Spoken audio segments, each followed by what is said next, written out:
ప్రణాళిలో గెలిచినప్పుడు సంతోషం ఉండేది. ఈ సంతోషం అన్నది ఈసారి ఇంకా రెట్టింపు అయింది. ఎందుకోసము అని అంటే బెంగాల్లో మనం గెలుస్తున్నాం.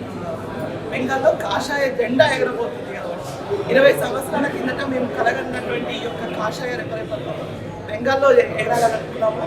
ఈరోజు ఎగిరిస్తున్నది నరేంద్ర మోదీ గారి యొక్క నాయకత్వంలో, అమిత్ షా గారి యొక్క నాయకత్వంలో, సునీల్ బన్సల్ గారి యొక్క నాయకత్వంలో, అక్కడికి వెళ్ళి కష్టపడినటువంటి ప్రతి ఒక్క కార్యకర్త యొక్క నాయకత్వంలో మన రాష్ట్రంలో చూడంగా వెళ్ళారు అక్కడికి పనిచేయడానికి అని చెప్పి చాలా మంది పోయారు.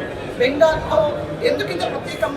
దేశంలో అన్ని రాష్ట్రాలు ఉన్నాక బెంగాలే ఎందుకు ప్రత్యేకం అంటే మన భారతదేశానికి సరిహద్దు రేఖ అయినటువంటి బంగ్లాదేశ్లో 500 కిలోమీటర్ల పొడవున మనం ఈరోజు సరిహద్దును మనం షేర్ చేసుకుంటున్నాం. మరి అప్పుడు ఉన్నటువంటి కాంగ్రెస్ ప్రభుత్వం ఏదైతే ఉందో ఆ కాంగ్రెస్ ప్రభుత్వం చేసినటువంటి అన్యాయం వల్ల, అక్కడ ఉన్నటువంటి కమ్యూనిస్టులు చేసిన అన్యాయం వల్ల, ఇవాళ వరకు ఉన్నటువంటి టీఎంసీ చేసినటువంటి అన్యాయాల వల్ల బెంగాల్లో ఉన్నటువంటి ప్రతి ఒక్క హిందూ కూడా నరక యాతన అనుభవించినటువంటి సంఘటనలు ఎన్నో ఉన్నాయి.